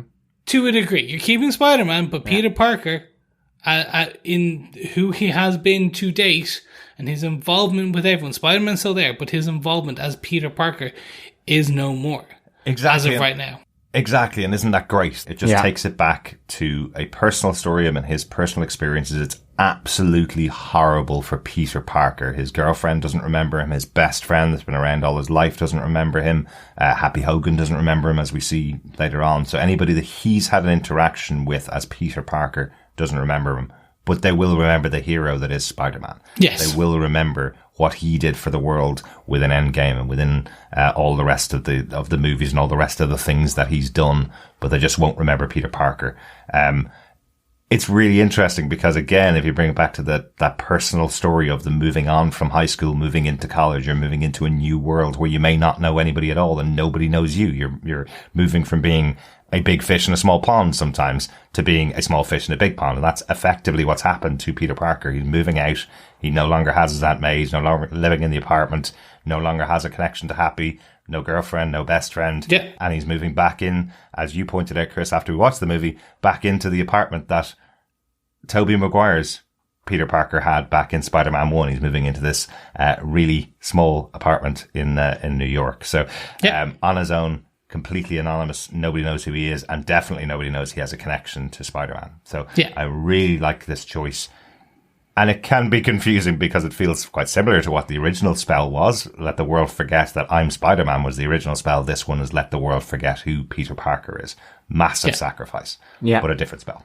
It was the only way because I'm assuming the same spell can't be done twice. So it was kind of this, okay, so just forget it. And it just, that level of sacrifice that goes on where he's like, I'm going to find you guys and I will remind you guys. And then that choice, which is no. So with this great power comes a responsibility. I can't keep putting my friends in danger. I can't have the guy in the chair. Yeah. They're level setting Spider-Man to the comic book Spider-Man, where it was always Spider-Man. Later on, MJ. But it was always that duality of Peter Parker and Spider-Man. There were two characters of the same person, but two characters different. Batman and Bruce Wayne. It was they were separate. And that's what we're going back to. And essentially at this, we get a brand new suit, which we barely see. Mm-hmm. We see it to a degree, but it's dark. And I'm like, hopefully we get a better version of it. But they're essentially restarting what we assume potentially when all the contracts and all the behind the business work is done. They're going to have a new era of Spider-Man where he's out. He's no longer... He can join the Daily Bugle as essentially a photographer. They can take some of those cues of the old Spider-Man and bring him in because he is now. We can get a Gwen Stacy. We can get all these other They can do all these other things, and the reason this is important to me is because I was pretty sure that this was the end. Right. Like. I thought we were going to get a hiatus for another 5-6 years of Spider-Man. Because I thought, all right, what they'll do, they'll need to wait for the rights, they'll need to figure something out, brand new team, spin it all up again, brand new Spider-Man, can't have him in the MCU, blah, blah, blah, blah, blah, because it's just too convoluted. The joy of this is they've level set, they've reset everything. Bar Spider-Man. But the bar Spider-Man being Spider-Man. Exactly. And that's what I love about this. This gives them great opportunities to do whatever they want to. They can do a movie where it's Spider-Man not in the MCU. They can do a movie with Spider-Man in the MCU. No problem at all. The personal relationships is the big thing. And really what this gives an opportunity for is Zendaya, who is absolutely massive. Her own TV show, her own production company, where she doesn't have to return for another Spider-Man movie. Not saying she doesn't want to, but she has the opportunity to move on from this if she wants to. And Sony can do whatever they want with this character, whether that be in the MCU or not. But it gives them so many great possibilities. That's exactly where you want to be with someone, especially as loved as Tom Holland is as this character. You want to give them opportunities to do whatever they want to. So I like that. This is a trilogy, definitely. And there may be another trilogy in the future, featuring the character played by Tom Holland. It may be just MCU appearances or maybe something completely separate crossovers with all the other Sony movies. But I love this choice. We were just before we started recording. For me, there was this rumor for a while that this film would introduce Ben Reilly. Ben Reilly is a clone of Spider-Man who currently is Spider-Man in the comic books. But he is a clone of Spider-Man that is the kind of Scarlet Spider. I thought, and it was a rumor that he was going to be in this. I didn't believe it. And I actually think that the rumor got it slightly wrong. I think at the end of this, you have no more Peter Parker. I think the next film, you could see Peter Parker, Tom Holland, saying his name is Ben Reilly. Maybe. And using that because Reilly was... There was a whole rationale reason why it's Ben Reilly. But I think that's where they got this rumor came from. I think it'd be really good if that was the case, because again, as well, it's the connection with Uncle Ben, and so on. Like it feels really natural, and quite a nice way of establishing that new next name. trilogy. Yeah. I don't know why you'd need to though, because his name's Peter Parker. Nobody remembers who Peter Parker is, so why would you change his name? It's exactly the same as him calling himself Ben Reilly. Nobody knows. It's true, there is Parker multiple Chris Joneses out there in the world. Exactly. But actually, for now, because we are much like Highlanders, we have to kind of keep battling until there is just one of us. Chris Jones, one Chris Jones. And then I have all that power. But that's it. The one thing I was wondering about the spell is, does it also lead to the written word, in that there's this entire school going... Who's Peter Parker? Yet they've got a record on him. It probably will. It's magic. You see, the written word just disappears like ash. Yeah, there could be that element, in the historical record of library cards or whatever. I don't know, but if you want to know a little bit more about how that works, I recommend you go and read the brand new series Devil's Reign from Marvel, which kicks off with a story about Kingpin and a character who has wipes themselves from other people's memories. That is true. That does tell you how the written word is dealt with in the MCU when someo's nice is wiped from all that. So exactly. Okay, yeah, that exactly. one. Don't want to spoil it. Yes. You guys have a read. It's only brand new. The first issue's just come out last week, but it's really, really good. And John obviously doesn't even remember because it's been wiped from his memory by Doctor Strange. I have read that comic, so there is that way. But again, I just thought that was mine. I hadn't caught how the written form was dealt with. I will tell you after the podcast. I guess no point in spoiling a book that's only just come out. First issue just came out a couple of weeks ago, and a brand new book with lots and lots of connections going on, but a really good tie-in really to Spider-Man No Way Home as well. Will we talk about just some of the post-credit scenes, just some of the extra things that Please happen in the do. movie? So the very first one, it's Venom. This is how we get the Venom in the MCU. Great Tom Hardy performance again as Eddie Brock and Venom. Just being those two people, it's huge amounts of fun. And then he's zapped back to his own universe. We'll understand why in Venom 3, or kind of one of the other multiversal ones. Mm-hmm. But a piece of the symbiote is left behind. Yes, a really interesting one, isn't it? That again could lead to something in a Spider-Man 4, I guess. That could turn into the Venom suit, couldn't it?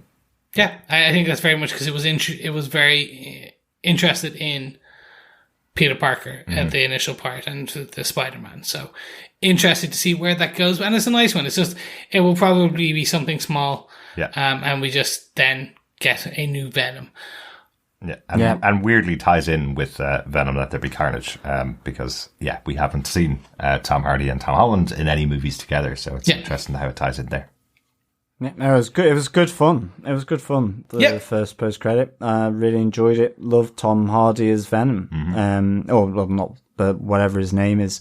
But yeah, really, really enjoyed that. It was good. The Lethal Protector. But then we get the second one. And I am not going to take this. I've just gushed for the last hour and a half about my massive film. John, do you want to tell us about the second post-credit scene? I wasn't expecting it, to be honest, at all. I mean, I was probably expecting a second post-credit, but effectively getting Multiverse of Madness trailer in here. And I think the big thing for me is the notion that it's not Wanda that causes it. It seems to be that things continue to develop after the end of this movie. And you have actually that nice little sequence of Stephen Strange walking through saying, "I wasn't expecting this," and him actually going to Wanda for advice. She seems to be in a pretty good place, to be honest. I think she's picking apples or whatever Scarlet Witches do, I guess. Maybe it's the poisonous apple, or something. Or it's, leg of frog and tail of newt or whatever that she's, core of apple. Core of apple. So that was really interesting surprise for me. I am so pleased that Strange Supreme was in there from What If, or it seems like him anyway, with the muted colours. Because with Sam Raimi on board, his horror past, it just felt nicely dark, muted, atmospheric, and Mordo with dreads was cool. So it's really good to see Mordo back as well, and we do get the one-eyed monster with his tentacles. Are these the ones that we've seen in What If? Yes. Yes. The answer is yes. Exactly. You do wonder, is Shemra Gorath this tentacled, pretty powered and pretty hefty magical being in the world of Strange? So, potentially, I really want to see just how they use this. Because, it's an odd creature. How would you get that across to audiences? Is it going to be played, tongue-in-cheek, a bit like we've had in this movie in a good way? Or is it going to be some kind of serious threat? But it seems like Mordo is part of this. Interestingly enough, though, it is Mordo with dreads. And I was saying, that's cool, assuming it's the same Mordo from that universe, because he is with Strange Supreme, who is from a different universe. This is the other great thing about it. I'm kind of looking at characters going, oh, it's awesome, Mordo with dreads. He's grown them out.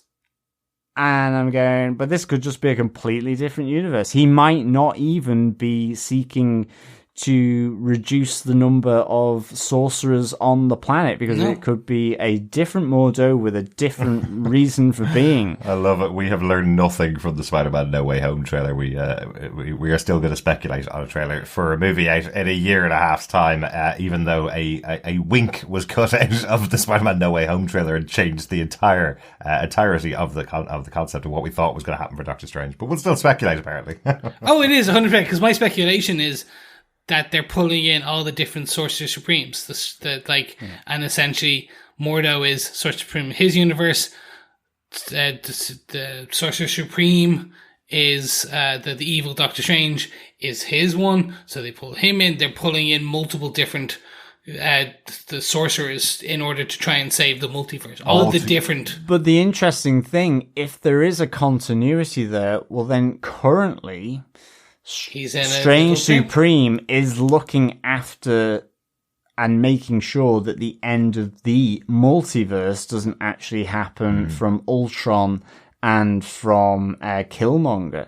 So is it even him? I don't know. Or are we going to get a really nice little thing where in a mirror dimension there's going to be two little characters fighting it out or suspended? Because that would be really if quite they awesome. do that, I want to hear like that really high pitch. Or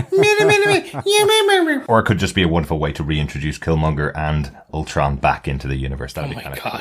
Yeah. Any final notes to go through for the episode, guys? None from me. I think we have to make reference to the fact that MJ falling off the building, which in the trailers felt like this could be the Gwen Stacy moment for Tom Holland. This could be the fact that his girlfriend dies and he can't save her, and that she is saved by Andrew Garfield in that scene. Another great emotional moment for the Andrew Garfield version of Peter Parker. I thought that was fantastically done as he jumps out from beneath Tom Holland, who couldn't have saved MJ. I thought that was a great scene. We just didn't get the chance to talk about in the episode. Anything else? Very quickly, just the figures that are in the sky during the incursion at the end. There's 100% people there. There's silhouettes abound. We did not have our phones during the screening, and or at the end of the screening. We wouldn't have been filming the movie, sorry, excuse me. I did not mean filming. To take a note of so there are probably additional notes as well, and there's Easter eggs galore in this film. Well, I thought one was an ostrich. It had a very long neck. No, but that we figured this out after the screening. That it wasn't a long neck; it was a staff. Mm-hmm. But I think there was a load of different. There was definitely some winks and nods to other multiversal characters. Most definitely winks and nods. Absolutely. And the fact that we did get a reference to WandaVision, the actual TV show from Doctor Strange mentioning Westview to Wanda in the trailer for Multiverse of Madness, the fact that we do get possibly the Sorcerer Supreme from What If, it does make me think that what we were seeing up there when people get the chance to pause it, when they have it at home on home viewing or have seen it 10 times in the cinema, those are going to be characters that we may have seen in What If or in in Loki that will appear there. I'm sure I saw Ice Giant Loki up there in the sky, but it was up there for just a couple of seconds and we couldn't pause it in the cinema or else the rest of the patrons were very angry. Projector Man, can you stop it for a second? Yeah, Pac-Man was there. But there we have it, ladies and gentlemen, boys and girls, fellow defenders and everyone in between. We have come to the end of this podcast because we have to do one more thing before we get to feedback. Derek, do you defend Spider-Man No Way Home? Yep, I absolutely defend it. Fantastic. Best of the live-action Spider-Man movies and almost up there with the Spider-Verse as the best of the Spider-Man movies so far. Absolutely loved it. A great send-off for Tom Holland if it's the last of his Spider-Man movies, but also a great platform to have more Tom Holland Spider-Man movies or more MCU Spider-Man movies. Really, really good job from the writers here. Excellent. Johnners, do you defend Spider-Man No Way Home? I really do. Loved this movie. Would give it 4.5 multiverses out of 5. It's just it all came together really nicely. It had the Spider guys coming through from their universes, which I loved. There was the wham bam emotional punch of Aunt May, and just I think Tom Holland was superb in terms of how he navigated through this entire movie. Thought Willem Dafoe was chef's kiss. Everything about this, as I say, I probably docked it half a mark because from my own point of view is it just took a while to warm up for me and to get everything connecting, but I just then it just sprung in and I loved the heart, soul, writing, directing, performing, everything around this. So I absolutely do defend Spider-Man No Way Home. Fantastic. Chris, do you defend this movie? Of course I do. There's no if, buts, or maybes, or anything in between. I'd be up there. I am up there. This is my favorite Spider-Man film, just below Spider-Verse. Just below. And I say in any given day, this could overtake or just drop to first. We'll call it almost joint first, but as of right now, Spider-Verse is still my favorite. Just for what it does, the nostalgia factor, the giving each of the different Spider-Men a fitting end and a fitting closure to each of their storylines, even more so than what we got in their previous films for the other two Spider-Men. Giving the villains, giving Doc Ock a second kind of comeback moment, rehabilitation moment, just beautiful, and for everything else in between. I will still always gasp at that death of Aunt May and everything else. It's going to be tough rewatching. My only hope is maybe a February release on Disney Plus. 45 days, maybe. But I'd say more than likely it will probably just end of Feb. They may even hold it a bit longer to give it a bit more time in the cinema over Christmas. But there you go. Those are our thoughts. Good stuff. On Spider-Man No Way Home. But do you know what? Some of you have thoughts. And some of you have gone over to facebook.com/group/TV Podcast Industries to give us your feedback there. First up, we have some feedback from Sandy Resendez, who said, "Can't wait to hear your thoughts. I really enjoyed it. I know a lot of people will say it was all fan service. I'm here from that. I never expected Andrew and Toby to be in there as long as they were. And I thought William Dafoe was great. He seemed to pick up right where he left off. I loved Spidey's classic costume at the end. Lastly, Matt Murdock. I know it was quick, but it was all I needed. Anyway, I thought it was great. Not sure I'd rewatch this one over and over like I do with the other Marvel movies, but I did really enjoy it, and it was everything I expected and wanted." Yes, I'll take it back because I briefly went over it. The Spidey suit at the end, that more luminous blue and kind of the shiny red, just fantastic. And I really just want a better view on that, and I'm hoping kind of in the next 2 to 3 weeks, whereas they start to give a bit more kind of additional imagery, because a lot of the storylines and everything will have already got out there. I can't wait to see some of that. Andrew Pack, who is one of the concept artists on Disney, he will probably release something because he did work on this one as well, I believe. So he usually after a while starts to introduce some of what their concept art out onto Instagram and stuff, and it's beautiful. Excellent. Thanks so much, Sandy, for feedback. Yeah, really, really good to hear from you. And you're totally right. I know people might say this movie was fan service, but we're here for that. We're fans, right? So who cares? Yeah. Yeah, exactly. Yeah, thanks, Sandy, for the feedback. Dan Lee says, comedy, emotion, action, nostalgia. This has it all. I've seen it twice now, and it's way up there with my favourite Marvel films. The small cameo from Mr. Murdock was fantastic and made me very excited for a future Daredevil series. The cynical part of my brain is wondering if Sony has made everyone forget about Peter so they can yank him out of the MCU if need be, but I hope that's not the case. I found the Venom tease interesting, as they can literally go anywhere with that character now, and the Multiverse of Madness teaser looks suitably nuts with a nice nod to the What If Doctor Strange episode. Yes, indeed, Dan, it does look suitably nuts, does Multiverse of Madness. And quite frankly, with Venom and Tom Hardy, that is equally slightly nuts as well, I think. But yeah, the two end credit scenes were just really, really good.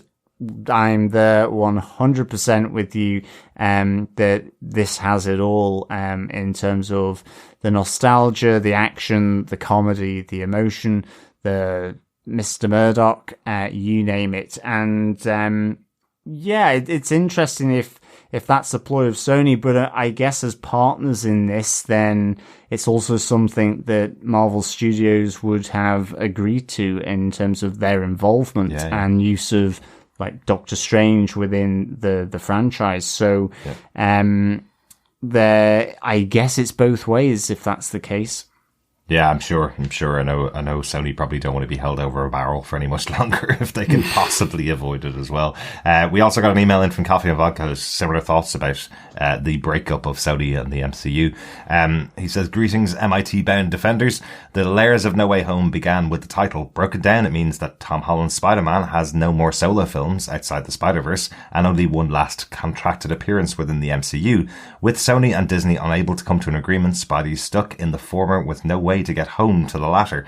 The second layer of this is the heavy inclusion of Spider-Verse villains, only a brief appearance of Wong and Doctor Strange, only in long enough to erase the memory of Peter's presence from the MCU.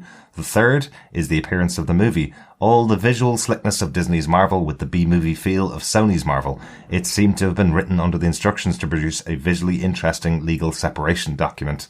That said, it was great to see Mr. Murdock, especially after Kingpin's appearance in Hawkeye this week. Hopefully this means the way is open for Jessica Jones and Luke Cage as well. With Aunt May dead due to Peter's lack of good judgment, Team Strange forever, he can now be a properly tragic storied Spidey. As for the bit of the symbiote left behind, hoping it ends up in Feige's capable hands as part of the settlement. 2 symbolically dropped cap shields out of 5. Peace and take care, Coffee and Vodka. Thanks so much, Coffee and Vodka. Yeah, I don't think I saw it through that lens at all. I was too busy enjoying my bouncing on my chair at the excitement of having all the Spider-Verse villains and Spider-Men in the movie as well. But I hope when you go and get a chance to watch the movie again, you can see it for its own story and what it was trying to deliver in here. I think there's a lot more to it than it just being a separation of Sony and the MCU. Yeah, I really don't see that. I think everyone went into that thinking this. I think we wouldn't have got what we got. We do know now, post the event, post the premiere and stuff, that there is very high level discussions happening with the CEO of Sony, for example, and Bob Iger about where they go next. And we do know there is definitely at least one more Tom Holland contractual obligation show up. That's probably going to be Into the Spider-Verse 2, but they are talking, Amy Pascal said they're already high level thinking about a new trilogy. I think they'll do, if anything, it will be another trilogy, and then that will be the end of the Sony Spider-Man, etc., etc. And also, who knows, there might be a Daredevil film in the future. But thanks for the email. Back over on Facebook, we have another piece of feedback from Kelly Resendez, who says, "This movie was amazing!" Pun intended. The story was fantastic. The comedy, the lightheartedness, the emotion, and all the feels. The action scenes were some of my favourite of all time. While not my favourite MCU film, as I place it maybe top 10 or thereabouts, it is my favourite Spider-Man film so far. The Doctor Strange involvement was not what I expected and didn't add anything to the movie for me other than one of the best action sequences of the film. The fact that we got Matt Murdock was great, and their reaction to his catch was hilarious. No matter what he is doing, I love Jon Favreau's Happy Hogan. Poor Happy. Yes, very much poor Happy. Like, he is by himself by the end of this. No one, he has Tony's kid and Pepper Potts, and that's it. There is no one else. He has no Aunt May, and he has no Peter Parker. Thank you so much, Kelly, for that. I believe we're on to our final piece of feedback, which is a voicemail from Steve Brown. Yes, it is. Steve couldn't live Steve in the cinema, so I believe this is from the car park directly outside the cinema after watching the movie. So let's hear what Steve has to say. Hello, TV podcast industries. This is Steve, and I just came out of Spider-Man No Way Home, and wow, so good. It's going to take multiple viewings, but gosh, so sad. Aunt May. And then that ending with everybody had to forget him. Like, the original spell was just to make them forget that he's Spider-Man, right? So why did it have to be changed at the end to where everybody just completely forgot Peter Parker? Because, like, I was thinking he still would be friends with Ned because he was friends with Ned before, and he could still meet up with MJ because he still went to school, but there at the end it showed he had the GED prep manual, which is the general education diploma or whatever that people get when they don't finish high school here in the States. So really good. Can't wait to watch it again. And that I guess it was like a preview for Doctor Strange in the Multiverse of Madness there at the very last. So can't wait to hear you guys talk about it, and I hope I get this in time. Talk to you later. Oh, and that had to be Strange Supreme right there at the end with the very dark hair and everything of that. Yes, it was, we think, Strange Supreme at the end. That was very cool, wasn't it? Yeah, it was fantastic. Yeah. And I think with the GED, I think that's where I think it's like Peter Parker's no more, so he has to go under his new identity and get a brand new education, or at least file it out for an education. But he's a smart kid; he'll do fine. It's all right. We're speculating that the reason he had to cast a different spell was because he can't cast the same spell exactly twice. Or some variation of that. It was that kind of like you can cast the same one, but this one is so broken it has to be different now. There's definitely multiple viewings though, for sure. Mm-hmm. Oh god, yes. Absolutely, and thanks so much, Steve, for sending in your voicemail. Really good of you directly after watching the movie. I'm glad you enjoyed it. But yes, it does have a little sad feeling coming out of the cinema as well at the end of Peter's story. Thanks so much to everybody for listening to our discussion of Spider-Man No Way Home, and thanks to everybody that sent in your feedback as well. I know we didn't give anybody any time to get it in, but we do have to get this out as a podcast before Christmas, basically. So we hope you've enjoyed listening to us discuss Spider-Man No Way Home. Home. But we'd love to hear from you. If you have any thoughts about No Way Home, please email us to feedback@TV Podcast Industries. Or if you're following us for our other podcasts on Wheel of Time or on Hawkeye, you can email us to that same address with your thoughts about either of those two shows as well. Yes. And we are moving into 2022. And you know what that means? We're gonna do a year in review and what's coming next podcast.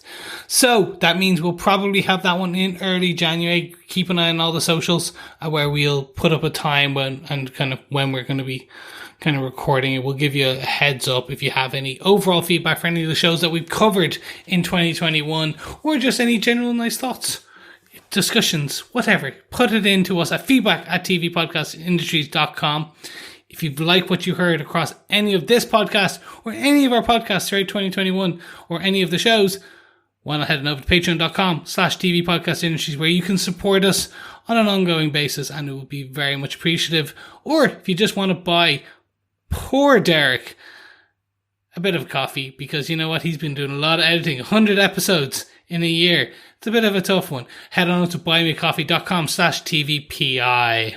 Absolutely. And thanks once again to everybody that supported us throughout this year and shared our podcast and commented on us and joined our Facebook group and fed back to us all their thoughts about these wonderful shows and movies that we've been covering. We will be back in the MCU next year. I think the next MCU movie is Doctor Strange and the Multiverse of Madness, which has been pushed out. I think we're looking at May for that movie, isn't that right? Yeah, that's right. Yes, thank you so much for being here. And remember, Spider-Man does whatever a spider can. Yes, thank you so much, fellow Defenders, for joining us. Lovely chatting with you about the movies.